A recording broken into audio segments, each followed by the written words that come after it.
This video is powered by the pros at Pascal Air Plumbing and Electric. Arkansas owned, Arkansas operated. GoPascal.com. Let's talk to Tom Murphy this morning, Arkansas Democrat-Gazette, Whole Hog Sports. Tom, good morning. I know we got a chance to talk with Sam Pittman yesterday at 2 o'clock, in addition to the teleconference earlier yesterday morning. And I want to know your thoughts, and I can't remember if you asked them or not, but with Malik Chavis coming back and Quincy McAdoo, we kind of talked about a little bit this on Tuesday, the impact that he could have if he actually steps on the field. Do you think that's kind of pushing Malik a little bit, the fact that Quincy seems to be getting more reps at cornerback this week? Yeah, good morning, everybody. Oh, I would certainly say so because we've seen McAdoo out there with the first unit, and Sam Pittman did stipulate that he needed to get work with, what you feel like is very important work, just to see if he can be ready. And I do think that Chavis will see that and up his game, so to speak. And he was asked earlier about McAdoo on the Zoom at 2, and just said that the kid's a natural athlete, played DB at Clarendon, just has some instinctive skills, and Hudson Clark even echoed that kind of stuff. So, and Drew Sanders did as well. And then it was later that I asked about, how's Malik doing, and said he's having a good week of practice. So they've done what they could during the course of this season to move guys around. I mean, just like explore every opportunity to improve their play in the secondary. And, here we go, 4 games left, and, they're still trying to make some movements. But it's interesting to see 24 out there at corner, and I'm supposing he'll get a look on Saturday as much as they're playing him with the ones. Tom, he's a freshman. There's a couple other freshmen that have played this year. In your opinion, which one do you think has had the most impact in year one? Well, let's see. And there's throw me some names out there. Yeah, and there's not like Nico Davier played the other day. I know Isaiah Satania got his other carry. There hasn't been like a ton that have played significant times this season. And maybe the better question is, of the ones you've seen, who do you think has a really high ceiling at the U of A based on the limited time that we've gotten to see? If you want to include redshirt freshmen, I might say Bryce Stevens, Tom, just based on that punt return against Missouri State. He may have saved the game there. So. Oh, yeah, that was a huge play. And, of course, he had the big touchdown against Mississippi State, which was an incredible catch with a guy pretty much right there on him. But, they like their freshman class. And you think about there's some O-linemen like Chamblee, Marion Harris that are going to be in the rotation at some point. And he was touting Nico Davier in camp as well, and Satania and Bakke and McAdoo. So I think they like the class overall, but perhaps it speaks to their improving depth that not many of them have, really played their way into the rotations, so to speak. So DeBinion's probably the answer just because of the number of carries he's gotten. I don't have the season numbers in front of me, but probably DeBinion is the answer. But Bryce Stevens may have, I know he's a redshirt freshman, but he may have, saved the season in some ways because, boy, I don't know what direction you'd have went if you'd have lost the Missouri State game. Yeah, when you think back to that moment, I mean, they were still down, down 4, and, there might have been 10 or 11 minutes left in the game, and things weren't looking good. And without that, do they drive all the way? It had been a struggle to put together a drive and cap it with a touchdown in that game a little bit because of the turnovers. So that was a huge play. I've just overlooked DeBinion for a moment, but, he's gotten some touchdowns. His yards per carry aren't what Rockets are, but I think there's going to come a time, maybe next year, maybe at the end of this season, where we see DeBinion in, lengthier segments that he could break away a 60-yarder like Rocket has, which, really helps your yards per carry. But DeBinion, I did the Hog Future on him for our series, and his high school coach was like, this guy's basically can't miss. He makes the first guy miss so often, and you do see that out of DeBinion. They really like him. That running back room is loaded, and as much as you hate Dominic Johnson being injured, that's one position where they can have a star go out and really, not feel the impact so much.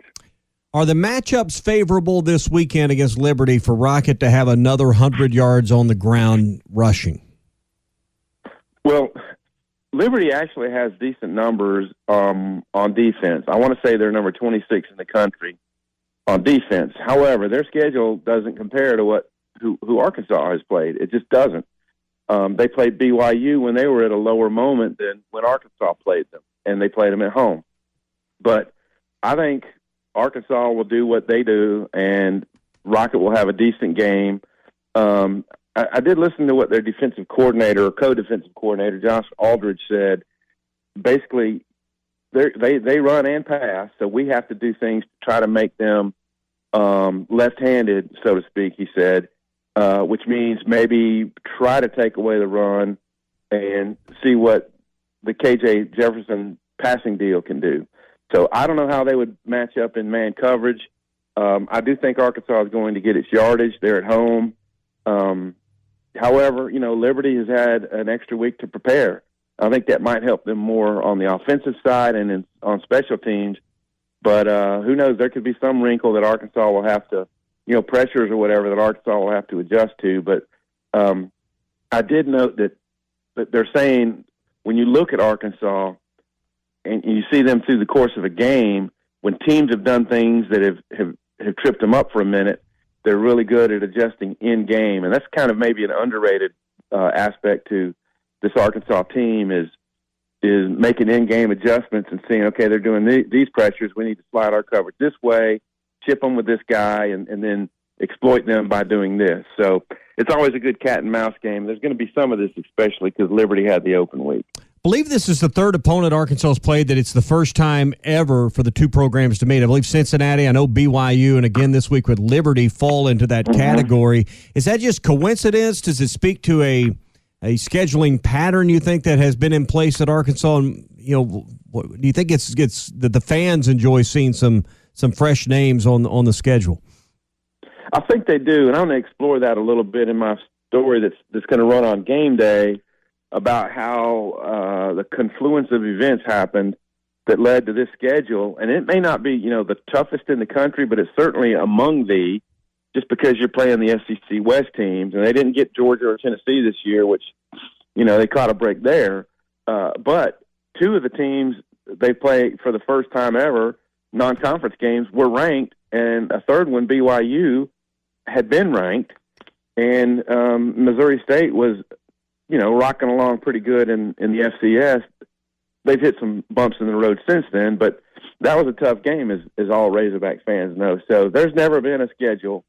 In my view, there has never been a schedule like this one in Arkansas football history. And I asked Sam Pittman about that yesterday on the SEC teleconference about it's just unrelenting. Like it's week after week after week. And, there's a certain psychological component to that makes things really tough. I think Keytron Jackson, when he was asked about that question, kind of laughed and he said, I guess it's just Arkansas, that just kind of smiled. I remember him saying that on Tuesday night. We're talking with Tom Murphy, Arkansas Democrat-Gazette, and Whole Hog Sports. Now, Tom, you mentioned, and you touched on it a little bit earlier, but that's not allowed a lot of depth to be played this year. In fact, really, Auburn is the game, maybe the tail end of BYU, but Auburn is the game he actually started playing a few other guys. Is that difficult to kind of get guys in, and is it difficult for the development of the younger guys when you can't play them when the games are so close? It really does play a role, and Sam Pittman, he's not afraid to talk about subjects that may even be, not super positive. And so he said, yeah, there's a frustration level sometimes with the younger guys who think they might get a chance to play. And Arkansas is in so many tight games. I mean, of all the games on the schedule, you felt like Missouri State is a team they could get ahead of and maybe use reserves in the second half like they did against UAPB, which actually didn't turn out so great. But and then it didn't happen against Missouri State because they were in a pitched battle and they had to fight back to win it. And so I think of guys like Keywan Parker, the cornerback, Nico, just some other dudes who could have gotten more seasoning, Bakke and McAdoo. You know, if you're way up in the Missouri State game, those guys could get some really meaningful reps. And it just didn't happen. And the linebackers, you know, give Jordan Crook and Manny Powell and Caden Henley some time. And so there is a little bit of a frustration that you can't help mature these guys a little bit faster on the field. There's only a certain level you can reach doing that in practice. So I feel that, and hopefully in years to come, and I know next year's schedule is difficult too, but you do want to balance out all your rugged SEC games with, you know, a couple against lower level G5s, and in Arkansas's case, they play an FCS team on occasion. So, but it's something that you do have to worry about because you're going to be needing more of those guys next season. Yeah.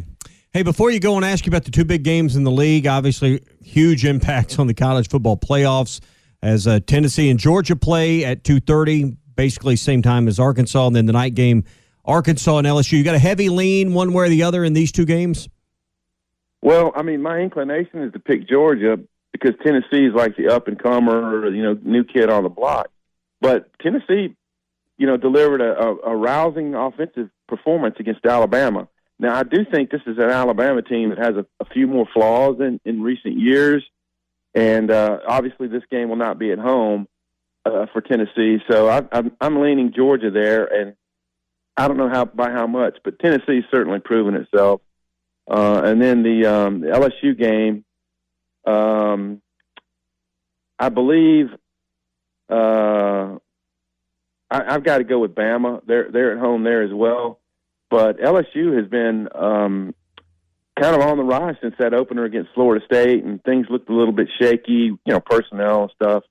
They've really grown, and you do have to see that Brian Kelly can put together a program. I mean, he's a legit coach, and that's why Notre Dame was so strong all those years. And I think he's seeing what it takes to compete in the SEC. They took a licking against Tennessee, but they're going to be a tough game for Arkansas as well. So, but I do tend to lean to the home teams, Georgia and Bama. Tom, we'll leave it there. Appreciate you coming on with us as always, man. We'll talk next week.